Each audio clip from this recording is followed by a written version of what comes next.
Hello students, बच्चों आज हम क्या करेंगे। आपने आपको बताया था हम आज न्यूमेरिकल सॉल्व करेंगे। बच्चों चैप्टर 2 जो है ना अपना सोल्यूशन वाला, उसके न्यूमेरिकल सॉल्व करेंगे। बच्चों एक चीज़ है कि 1 साल हो गया हमें इस चैनल पर पढ़ाते हुए। बच्चे हमसे जुड़ते जा रहे हैं, हम बच्चों से जुड़ते जा रहे हैं। बच्चे हमसे डिमांड करते हैं मैम ये चीज़ बता दीजिए। फिर भी ना चाहते हुए कभी कभी लगता है यार टाइम ही नहीं बचता, क्यों करें, क्या नहीं करें। फिर एक बार ध्यान आता है कि यार बच्चे ने हमसे पूछा है तो हमें उसका आंसर करना चाहिए कि बच्चा नहीं तो निराश हो जाएगा, हमसे जुड़ा हुआ है। तो बच्चों आपके जो कमेंट्स हैं मुझे बहुत मोटिवेट करते हैं कि मैं उनके लिए कुछ करूं ऐसा कि वो बच्चे हमसे लाभान्वित हों और ये चैनल बन के नहीं रह जाए। ये एक बच्चों का एक क्लासरूम रहे, बच्चों को स्टडी जहाँ मिल रही है वो एक प्लेटफॉर्म मिले, है ना। तो मैं यही चीज़ आपसे कह रही हूँ कि बच्चे हमसे जुड़ रहे हैं और हम बच्चों से जुड़ रहे हैं। एक यही चीज़ हमको बार बार यहाँ पर खींच रही है। चलो बच्चों स्टार्ट करते हैं आज के न्यूमेरिकल्स। ये हैं अपने चैप्टर 2 सोल्यूशन के, है ना। चलो अपना क्वेश्चन क्या कहता है कि मोलरता की गणना कीजिए। बच्चों न्यूमेरिकल का सबसे बड़ा फंडा ये होता है कि जो हमको समझ नहीं आ रहा है कि हम कहाँ से न्यूमेरिकल की शुरुआत करें। तो आप सबसे पहले देखिए कि हमें इससे क्या पूछा जा रहा है। तो यहाँ हमसे क्या पूछी जा रही है, मोलरता। इट मीन्स हमें मोलरता के फॉर्मूले की नीड होगी। तो सबसे पहले वही चीज़ लिख लीजिए जो हमसे पूछा जा रहा है, उसका फॉर्मूला आप पुट कर लीजिए। मत देखिए कि हमको क्या क्या और दिया हुआ है, जो हमको दिख रहा है हमने ये पुट कर लिया। अब यहाँ पर ये देखिए पहली बात, इस फॉर्मूले में हमारे पास क्या क्या है। WA होता है बच्चों विलेय का भार। A मैं लेती हूँ विलेय के लिए और B लेती हूँ विलायक के लिए। क्या हमें विलेय का भार दिया हुआ है? बिल्कुल दिया हुआ है बच्चों। ये जो NaOH है विलेय है 5 ग्राम, तो ये विलेय का भार कितना है यहाँ 5 ग्राम। दूसरी चीज़ दी हुई है 1000, कोई मतलब नहीं है। Ma होता है बच्चों विलेय का अणुभार। अब अणुभार NaOH का कितना होता है वो आप जोड़ लीजिए बच्चों। सोडियम का 23, ऑक्सीजन 16, हाइड्रोजन 1, तो आंसर आता है 40 ग्राम। ये जो 40 ग्राम मैंने लिखा बच्चों, ये एक NaOH का नहीं होता है, ये होता है बच्चों 1 मोल का। तो ये बात आपने क्लियर रखना कि ये जो 40 वगैरह हम जो निकालते हैं ये एक अणु का भार नहीं है, ये पूरे 1 मोल का भार है। अर्थात यहाँ NaOH के कितने अणु हैं, NaOH के इतने अणुओं का भार है 40 ग्राम। ठीक है, आगे देखिए इसके अंदर V दिया हुआ है आयतन, जो दिया हुआ है आपको 450 ml। ठीक है, आपको सारी चीज़ें दी हुई हैं, आप रख दीजिए इनको। 5 × 1000 बटा 40 × 450 ml।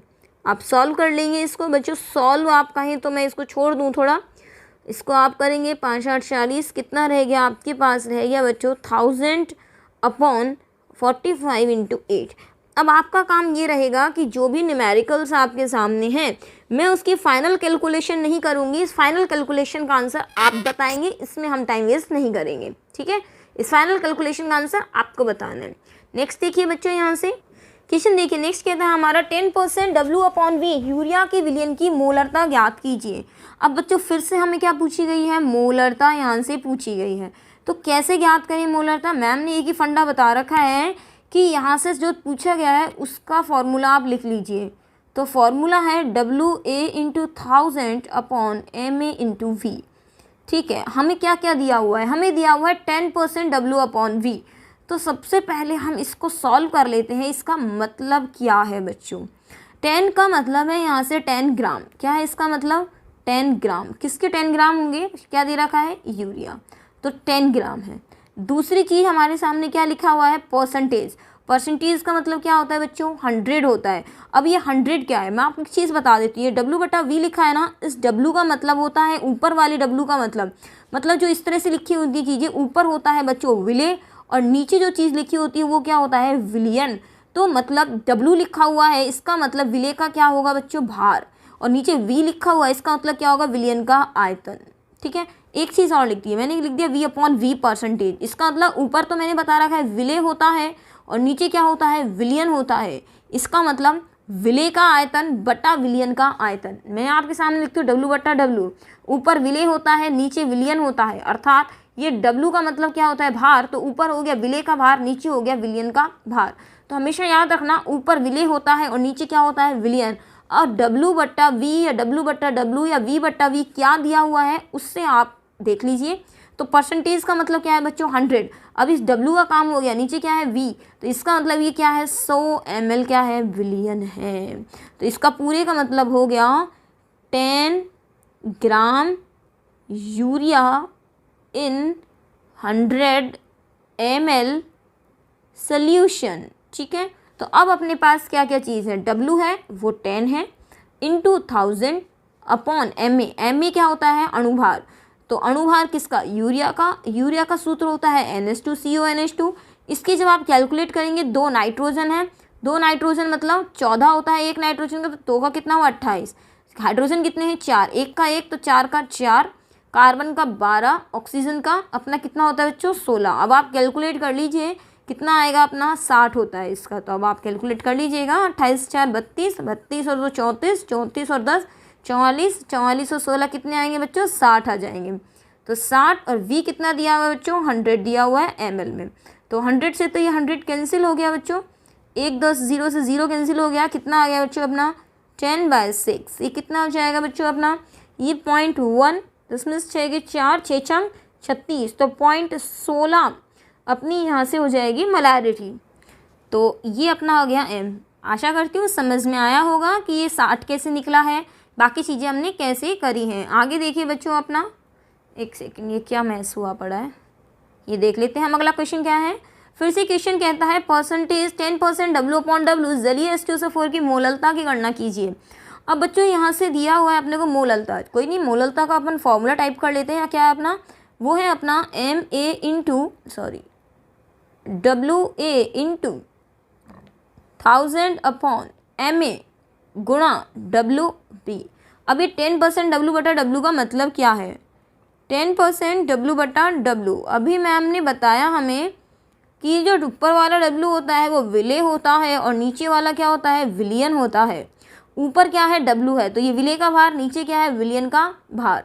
ठीक है, तो अब यहाँ से हम लिख सकते हैं कि 10 ग्राम H2SO4 इन 100 ग्राम सोल्यूशन। समझ में आ गई बात आपको। अब यहाँ से WA कितना होगा बच्चों 10 ग्राम, यहाँ से MA कितना होगा H2SO4 का बच्चों ये 98 होता है अपना अणुभार आप निकाल लेंगे। इसके बाद अपना आता है WB क्या होता है बच्चों विलायक का भार। क्या है ये अपना विलायक का भार। अब ये जो विलायक का भार है वो कितना है, विलियन कितना है बच्चों, विलियन है 100। ये देखिए 100 ग्राम सोल्यूशन और विले कितना है 10, तो विलायक कितना आ गया बच्चों 90। अब सॉल्व कर लेते हैं यहाँ से 10 इंटू 1000 अपॉन 98 इंटू कितना हो जाएगा 90। अब आप इसको सॉल्व करने का काम किसका होगा, आपका होगा।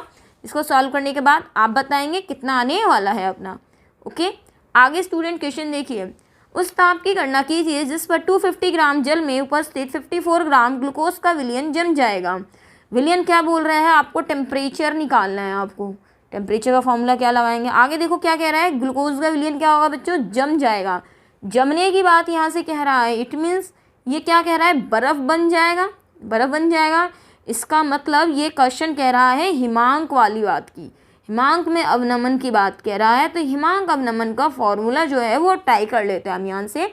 वो होता है हमारा डेल्टा TF बराबर स्मॉल m इंटू KF, है ना, यही होता है अपना। KF की वैल्यू देनी चाहिए थी वैसे इसके अंदर, पानी के लिए होता है शायद 1.86 होता है।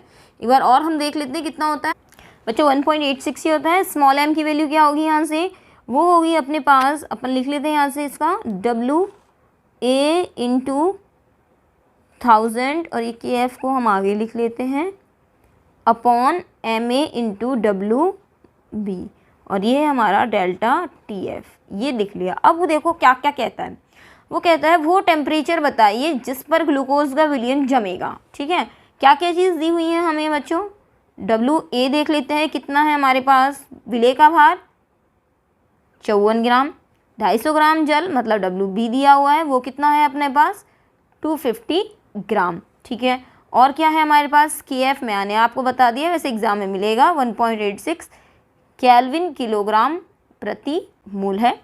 और अपने पास किस चीज़ की ज़रूरत होगी, MA की आवश्यकता होगी यहाँ से, मतलब ग्लूकोज का Ma कितना होगा। ग्लूकोज क्या होता है C6H12O6, जहाँ तक 180 होता है, फिर भी देख लेते हैं।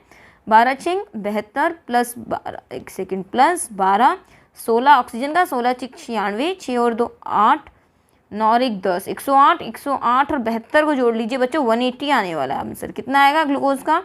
180 आएगा। अब हमारे पास जो वैल्यू आएगी वो देख लेते हैं एक बार बच्चों।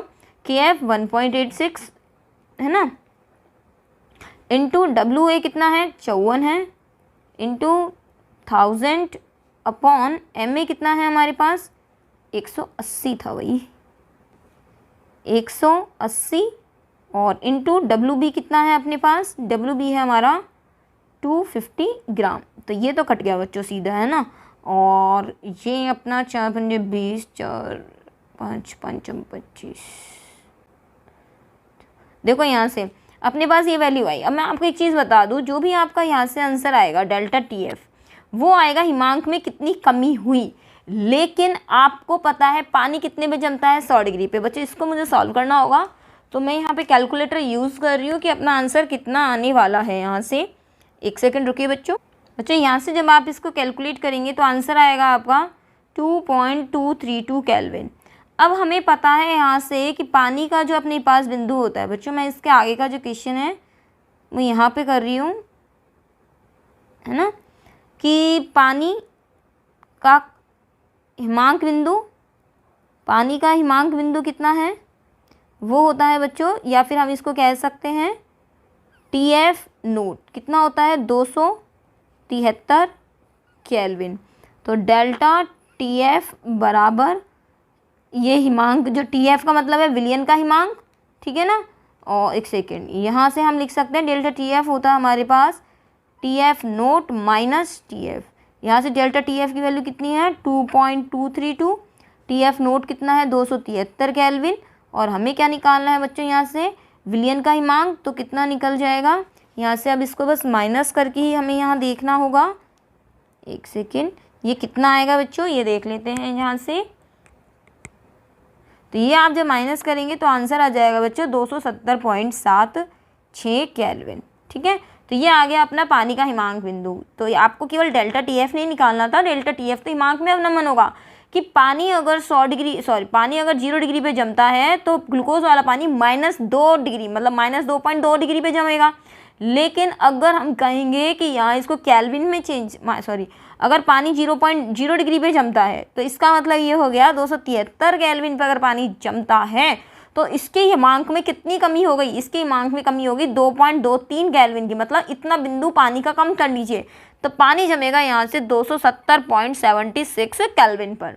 आगे देखिए बच्चों यहाँ से क्वेश्चन 298 केल्विन में शुद्ध जल का वाष्प दाब दिया हुआ है 23.8 mmHg।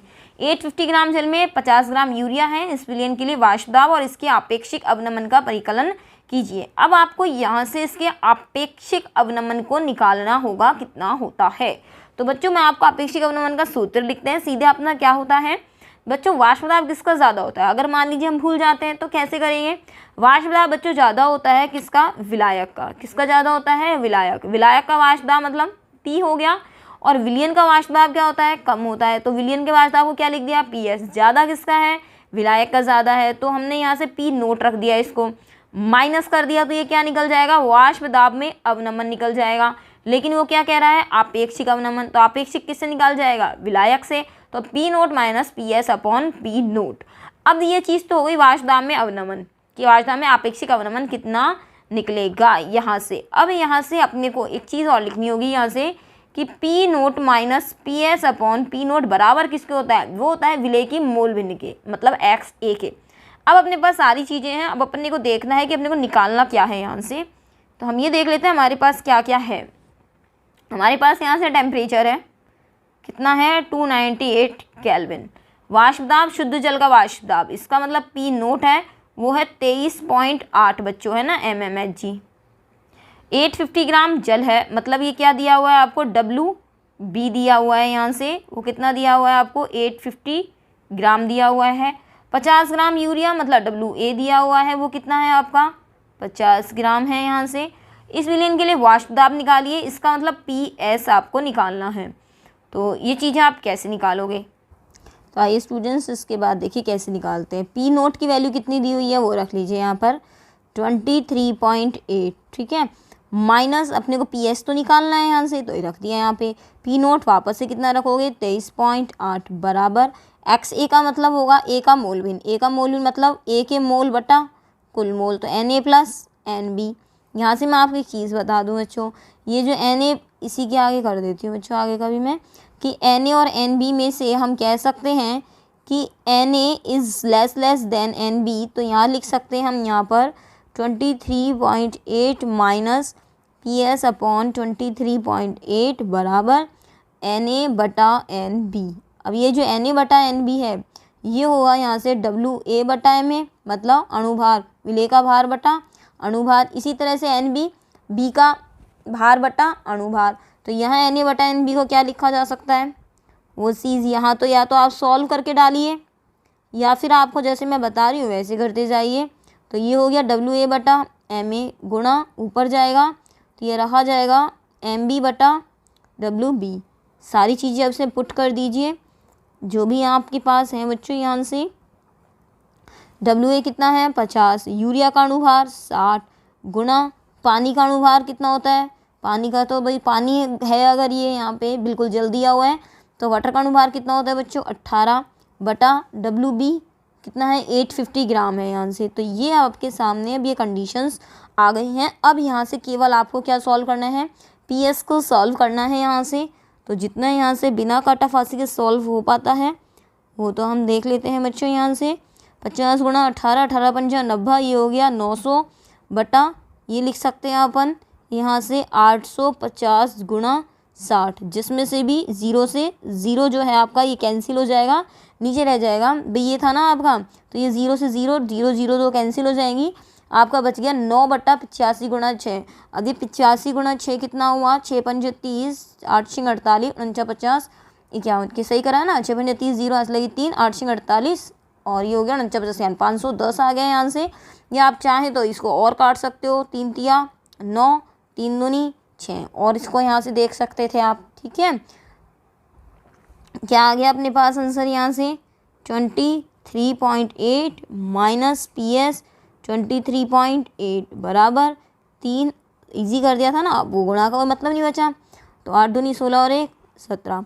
अब देखिए बच्चों आपके पास क्या रह गया, अब आपके पास रह गया 23.8 गुणा 3 बराबर 170 into 23.8 minus P S. I think अब बहुत सरल हो चुका है आपका, जब आप मल्टीप्लाई करके लाओगे जो वैल्यू आएगी लास्ट में आपको पी एस को घटाना ही होगा। अब आपका काम रह जाता है पी एस को आगे सॉल्व करना, अब आप कर लीजिएगा, ज़्यादा टाइम वेस्ट इसके अंदर नहीं करेंगे बच्चों। आगे देखिए 2% डब्ल्यू अपॉन वी NaCl के 500 ml जलीय विलयन बनाने हेतु कितने ग्राम NaCl की आवश्यकता यहाँ से होगी। अब यहाँ से वो कह रहा है आपको कितने ग्राम NaCl, पहले तो इसका मतलब लिख लेते हैं कि 2% डब्ल्यू बटा वी का मतलब क्या हो गया बच्चों 2 ग्राम NaCl इन 100 ml सोल्यूशन, ठीक है। अब इसके बाद आप दें डब्ल्यू ए कितना होगा बच्चों 2 ग्राम, यहाँ से वी कितना दे रखा है 100 ml, बस इतना ही है अपने पास। अब अपने को कुछ और तो पूछा नहीं है, तो परसेंटेज डब्ल्यू बटा वी का ही सूत्र लिखते हैं, विलेय का भार, ठीक है, बटा विलयन का आयतन। आप चाहें तो इसको वैसे भी कर सकते थे, लेकिन आपको मैं इसी तरह से करवा रही हूँ बच्चों, गुणा 100। तो विलेय का भार कितना है बच्चों यहाँ से 2, विलयन कितना है अपने पास 100 है ना। एक सेकंड, थोड़ा सा मैंने शायद गड़बड़ कर दिया आपका बच्चों। यहाँ से जो अपन निकाल रहे हैं ना, तो इसका मतलब है कि 100 ग्राम में अगर मैं इसको सीधी ही सॉल्व करने की कोशिश करूँ तो ये हो गया कि 100 ml में कितना है बच्चों अपने पास, 100 ml में है अपना 2 ग्राम है ना। तो वो कह रहा है कि 500 ml में कितना होगा, तो 200 ml में कितना होगा 10 ग्राम, सॉरी 200 ml में 4, 300 ml में 6 है ना, 400 ml में 8, तो 500 ml में कितना आ जाने वाला है 10 ग्राम आ जाने वाला है। तो जो जो चीज़ हमारे पास है वो देख लेते हैं हम। परसेंटेज डब्ल्यू बटा वी, मतलब ये जो वैल्यू दी गई है बच्चों वो किसकी दी गई है, इसकी दी गई है। इसमें दे रखा है कितने ग्राम, इसका मतलब विलेय का भार हमारे पास नहीं है, तो ये विलेय का भार ऊपर लिखा जाएगा, और बटा विलयन का आयतन कितना दिया हुआ है, वो दिया हुआ है आपको 500। कितना दिया हुआ है बच्चों 500 और गुणा 100, तो 2 0 से 2 0 कट गए, तो अपने पास आंसर कितना आ गया, विलेय का भार ये आ गया बच्चों सीधा आंसर अपने पास 10। कितना आ गया बच्चों, 10। वही मैंने आपको बताया था कि 100 में अगर 2 ग्राम है तो 500 में कितना होगा। अब अगला है 27 डिग्री सेंटीग्रेड पर यूरिया के m/10 मिलियन का परासरण दाब ज्ञात कीजिए। बच्चों परासरण दाब के सूत्र जो हैं वो होता है पाई बराबर, आपको याद होगा ये अपन बोलते हैं PV बराबर nRT है ना, इससे याद रखते हैं अपन। तो पाई बराबर हो गया यहाँ से N/VRT, एक तो ये सूत्र है, एक है पाई बराबर, इसको अपन सीधा रख लें पाई बराबर CRT, या आप रख सकते हैं पाई बराबर WA/MA गुणा V into R into T। अब यहाँ पर किस सूत्र की आपको आवश्यकता है, आपके पास सीधे सांद्रता दी हुई है तो आप इस सूत्र को लगाएंगे यहाँ से पाई बराबर CRT। तो C की वैल्यू कितनी दी हुई है 1/10 M। यहाँ से अपने को R की वैल्यू क्या रखनी होगी यहाँ पे बच्चों, यहाँ से R की वैल्यू जो रखी जाती है वो वैसे दी जाती है, यहाँ R की वैल्यू 0.0821 रखनी है। वैसे हम गैस स्थिरांक में क्या लिखते हैं 8.314। बच्चों यूनिट्स के ऊपर बात हो रही है इसके अंदर कि यहाँ पर जो आयतन है वो लीटर में दिया जा रहा है, इसीलिए हम इसको लिख रहे हैं। आगे टेम्परेचर है 27 डिग्री, बच्चों 27 नहीं लिखना है केल्विन में लिखना है। तो टेम्परेचर कितना होगा, मैं यहाँ ऐसे लिख देती हूँ 27 + 273, ठीक है। तो कितना लिख देंगे यहाँ से, टेम्परेचर कितना आ जाएगा बच्चों, वो आ जाएगा आपका 300 केल्विन, ठीक है। बस अब आगे का तो आप बच्चों सॉल्व करेंगे ही। यहाँ से मैं यहाँ से लिख देती हूँ कि T बराबर हमने क्या करा है यहाँ से 27 + 273 बराबर 300 केल्विन। बस अब आगे का तो मेरे स्टूडेंट्स हैं इंटेलिजेंट, बताएंगे मुझे आंसर कितना आएगा, आंसर मैम ने ही निकाल रही है। आगे देखिए बच्चों बहुत अच्छा क्वेश्चन है अपना, 4% यूरिया का सोल्यूशन, एक दूसरा सोल्यूशन है A, उसके समपरासरी है। मतलब एक सोल्यूशन है यूरिया और दूसरा सोल्यूशन है A, दोनों सोल्यूशन क्या है समपरासरी है। मतलब यूरिया का जो परासरण दाब है पाई और जो A का परासरण दाब है पाई, ये दोनों एक दूसरे का पाई 1 है, ये इसका पाई 2, दोनों के परासरण दाब क्या है बच्चों बराबर है। और परासरण दाब बराबर होने के बाद वो आपसे कह रहा है कि यौगिक A का अणुभार ज्ञात कीजिए। बच्चों अणुभार के आपको मैंने ही बताया परासरण दाब के 3 फॉर्मूले हैं अपने पास, तो इसमें अणुभार मांग लिया, तो क्या इसमें अणुभार की बात है, पहले में नहीं है, दूसरे में नहीं है, लेकिन तीसरे में अणुभार की बात है। तो अगर हमें फॉर्मूला यूज़ करना पड़ेगा तो इस फॉर्मूले को हमें निश्चित रूप से यूज़ करना पड़ेगा। तो हम यहाँ से देखते हैं कि 4% वाले का परासरण दाब कितना निकल के आता है। जो 4% वाले का निकल के आएगा वही कितने का होगा, अपना A वाले का भी होगा। तो हम कहते हैं 4% यूरिया विलयन का परासरण दाब। बच्चों ऐसा इसके अंदर जो न्यूमेरिकल्स हैं सभी के लिए है, क्योंकि चैप्टर 2 जो है सोल्यूशन RBSC हो, CBSC हो, NCERT हो या कोई भी हो, इंडिया में कोई भी बुक चल रही है अपनी जिसमें एग्जाम चल रहे हैं अपने, या जिस भी से भी हो, सोल्यूशन चैप्टर से ये न्यूमेरिकल जो है वो सभी में हेल्पफुल है। न्यूमेरिकल्स का ऐसा नहीं होता कि हमें NCERT वाला कराइए कि हमें RBSC का कराइए। न्यूमेरिकल्स जो होते हैं न्यूमेरिकल प्रॉब्लम कंसेप्चुअल होती है, अगर आपको एक न्यूमेरिकल आ गया है तो आप उसका कंसेप्ट से दूसरा न्यूमेरिकल भी आसानी से कर लेंगे। तो ये कन्फ्यूजन मत रखना हमें NCERT का कराओ हमें RBSC का कराओ, न्यूमेरिकल प्रैक्टिस मांगते हैं, कैसा भी न्यूमेरिकल हो हमें सॉल्व करना उस कंसेप्ट से रिलेटेड आना चाहिए। तो यूरिया के लिए हमने यहाँ सूत्र रख दिया WA/MA into RT into V। तो W कितना हो गया बच्चों 4, इसकी R की वैल्यू अपने को काम आने वाली नहीं है, भी मैं R रख रही हूँ। टेम्परेचर हमको दिया गया नहीं है, हमने टेम्परेचर भी नहीं रखा है। यूरिया का अणुभार 60 है और हमारे पास V कितना है, अपने पास V अपना है 100 और वो हमने यहाँ से रख दिया बच्चों। तो ये हो गया अपना 4% यूरिया का सोल्यूशन, ठीक है। अब अपने पास है 12% वाले का, तो 12% का A विलयन का परासरण दाब, A विलयन का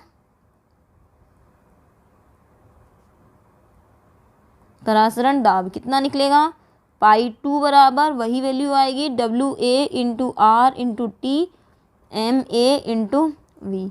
तो WA कितना है बच्चों, वही 12 ग्राम है into R into T, MA हमें पता नहीं है, और V कितना है अपना, V इसका भी कितना है बच्चों 100 है, ठीक है।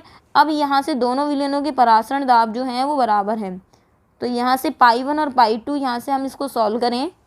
एक सेकेंड स्टूडेंट, ये देखिए परासरण दाब बराबर हैं, तो लिख सकते हैं हम यहाँ से परासरण दाब बराबर हैं तो पाई 1 बराबर पाई 2, तो पाई 1 बराबर पाई 2 यहाँ से सॉल्व करें अपन। जो भी अपने पास है ये वैल्यू मैं लिख लेती हूँ यहाँ से। एक तो ये थी हमारे पास, इसको हम नीचे ले आते हैं, है ना। और एक वैल्यू बच्चों ये वाली है अपनी, इसको कॉपी कर लिया हमने, उसको भी नीचे ले आते हैं हम यहाँ से। दोनों वैल्यू बराबर हैं यहाँ से, ठीक है ना। ये बराबर रख दिया, ये रख दिया हमने, ठीक। एक बार थोड़ा सा पिच सा हो रहा है, थोड़ा छोटा कर लेते हैं, कोई बात नहीं, इसको नीचे करके, है ना। अब आप इसको सॉल्व कीजिए। इसको r से r कैंसिल, t से t कैंसिल, 100 से 100 कैंसिल, जो बच गया वो देखते हैं हम यहाँ से क्या बचा। 4/60 बराबर 12/ma। अब यहाँ से आप जब ma सॉल्व करेंगे बच्चों तो क्या लिखेंगे, 12 × 60 बराबर बट्टा 4, 4 तिया 12, तो कितना आ गया कितना आ गया अपना 180 ग्राम, ठीक है। संभवतः ग्लूकोज ही हो, ग्लूकोज का ही होता है 180 ग्राम। आगे देखो 9th क्वेश्चन, 20 ग्राम शर्करा को छल में घोलकर 250 ml सोल्यूशन बनाया है, बताएं द्रव्यमान प्रतिशत ज्ञात करें। वो कुछ भी नहीं पूछा इसमें, तो द्रव्यमान आयतन मतलब परसेंटेज W/V पूछा है, तो विलेय का भार बट्टा विलियन का आयतन गुणा 100। मैं कह रही हूँ ना, जो आपको फॉर्मूला दिया हो फटाफट से उसको लिख लो, 20/250 इंटू 100। ये लीजिए, इसको आपने ऐसा कर दिया तो कितना हो गया, 25 चौक 100, कितना आ गया, 4 दूनी 8 ग्राम आ गया अपने पास, ठीक है। अगर 20 ग्राम आपका 250 ग्राम में है तो 100 ml वाला कितने में बना लोगे आप, ये पूछ रहा है वो आपका। अगर आपको यहाँ से 1 लीटर कहता तो आपको क्या करना पड़ता है, यहाँ पे आपको परसेंटेज, यहाँ से आपसे कह देता है कि भैया आयतन प्रतिशत मत बताओ 1 लीटर में कितना होगा, तो आप कहते हैं कि 100 ग्राम में अपना 100 ml में 8 ग्राम जा रहा है, तो निश्चित बात है 1 लीटर में कितना जाएगा, मल्टीप्लाई करके आप बता देंगे, सीधी सी बात है यहाँ से। तो कहने का अर्थ ये हो गया बच्चों यहाँ से कि आपको क्वेश्चन थोड़ा भी घुमा के भी दिया जा सकता है, सीधे फॉर्मूले पे बेस्ड मत रहिएगा, सीधे कैलकुलेशन से भी निकाल सकते हैं। आगे देखिए, समुद्री जल के प्रति किलोग्राम में 5.8 × 10⁻³ ग्राम ऑक्सीजन खुली है, ऑक्सीजन की सांद्रता ppm में ज्ञात कीजिए। बच्चों ppm का फुल फॉर्म होता है यहाँ से पार्ट्स पर मिलियन। ये भी बिल्कुल ऐसा ही है जैसे अपना परसेंटेज W/V वगैरह था, ठीक है ना। तो देखो आप कैसे निकलेगा यहाँ से, तो ppm का जो सूत्र होगा वो होगा WA+B, या हम कह दें विलेय/विलियन इंटू 10⁻2 लिख दे तो परसेंटेज है, लेकिन 10⁻6 लिख दे तो क्या होगा, पार्ट्स पर मिलियन। 1 मिलियन में कितना होता है, 10 लाख होता। देखो बच्चों यहाँ से मैंने कहा मिलियन में 10⁻6 कैसे लगा दिया, मिलियन मतलब कितना होता है, 10 लाख होता है। 10 लाख मैंने यहाँ लिख दिया, आप जीरो कैलकुलेट कर लो कितनी है, 1 2 3 4 5 6, इसलिए 10 कितनी लगा दी, 2 6 लगा दी। अगर 2 लगाते तो ये क्या हो जाता, 100 को क्या बोलते हैं, परसेंटेज। तो बस कुछ भी नहीं है यहाँ पे। तो आपको कितना दे रखा है विलेय का भार, ये दे रखी है ऑक्सीजन आपको 5.8 × 10⁻3, 5.8 × 10⁻3 ग्राम। विलियन कितना दे रखा है बच्चे, प्रति किलोग्राम दे रखा है, इसका मतलब 1000 की बात हो रही है, इंटू कितना कह रहा है 10⁻6 में। बस आप कैलकुलेट कर लीजिएगा, आंसर आपका आ जाएगा। अब ये तो कितनी है, पावर्स हैं, पावर से कैलकुलेट करनी है आपको, वो आप आसानी से कर लेंगे, आई नो वेरी वेल। आगे देखिए बच्चों, यहाँ से द्रव्यमान की दृष्टि से 25% विलियन के 300 ग्राम और 40% विलियन के 400 ग्राम को आपस में मिलाने पर मिश्रण का द्रव्यमान प्रतिशत सांद्रण निकालिए। आइए बच्चों सॉल्व करते हैं इसको। 25% का जो सोल्यूशन है वो 300 ग्राम का, पहले 100 ग्राम का निकाल लेते हैं। इसके अंदर कितना होगा कि 300 ग्राम में विलेय इसके पदार्थ की मात्रा कितनी है यहाँ से, तो 25% W/W में, एक सेकेंड, W/W देखो द्रव्यमान लिखा हुआ है ना, इसका मतलब ये क्या है, W/W है में विलियन 25% विलियन के 300 ग्राम। देखिए स्टूडेंट्स, इसको हम कैसे समझेंगे, पहले हम इसका एक प्रारूप तैयार कर लेते हैं कि वास्तव में आंसर कैसे निकलेगा। आप क्या करेंगे बच्चों, इसके अंदर कि 25% का जो 300 द्रव्यमान है इसलिए W/W है, तो 25% का 300 ग्राम सोल्यूशन है, तो इसके अंदर निकालेंगे पहले विलेय की मात्रा। फिर 40% वाले के अंदर निकालेंगे, दोनों की मात्रा अलग अलग निकल जाएंगी, तो फिर टोटल विलेय को हम जोड़ देंगे। इस तरह से हमें विलियन की मात्रा भी पता चल जाएगी। तो विलियन और विलेय की कुल मात्रा, मतलब इसमें पता कर लेते हैं विलेय कितना है, फिर इसमें पता कर लेते हैं विलेय कितना है। विलियन तो हमें पता ही है कितना है, 700 ग्राम है। यहाँ से विलेय का और पता कर लेते हैं, फिर अपन आसानी से यहाँ से निकाल पाएंगे कि प्रतिशत सांद्रण कितना होगा। तो इसको निकाल लेते हैं अपन कि 25 बटा कितना है ये 100 गुणा कितना आ जाएगा 300, कि भाई 25% डब्लू बटा डब्लू जो है सोल्यूशन है 100 ग्राम में। आपको मैं चलो वैसे ही बता देती हूँ, ऐसे भी नहीं करना है आपको। तो मैं कह रही हूँ यहाँ से कि 100 ग्राम में कितना है 25 ग्राम है, तो 200 ग्राम में कितना होगा बच्चों 50 ग्राम, तो 300 ग्राम में कितना होगा यहाँ पे। तो आंसर बच्चों 300 ग्राम में कितना आ जाएगा अपना 75 ग्राम। तो अब इसको आप चाहे तो न्यूमेरिकल के हिसाब से सॉल्व कर लीजिए। परसेंटेज डब्लू बटा डब्लू, विलेय का भार कितना है 25 ग्राम, ठीक है, और 300 ग्राम विलियन में मात्रा कितनी होगी इसकी 300 गुणा।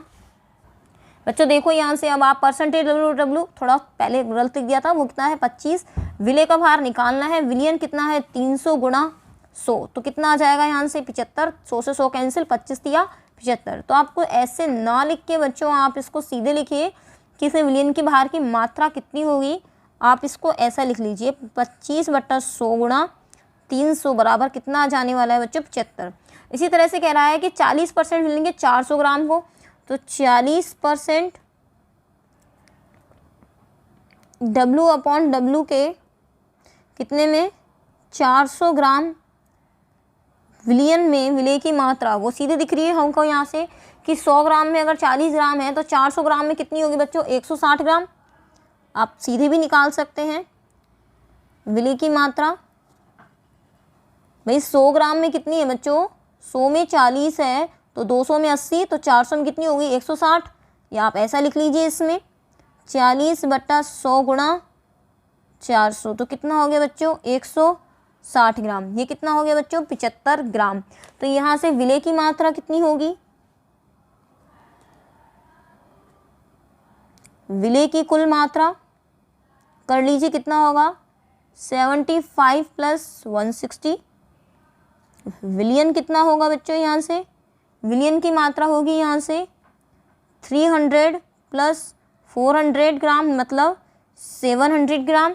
अब आपको निकालना है इसका परसेंटेज डब्लू बटा डब्लू कितना होगा। तो विलेय का भार कितना हो गया बच्चों 75 और 160 ऐड किया कितना हुआ 235 ग्राम। तो विलेय का भार कितना हो गया बच्चों 235 ग्राम। विलियन की मात्रा कितनी हो गई 700, कितने में निकालनी है 100 में, तो गुणा 100 से 100 कैंसिल हो जाएगा।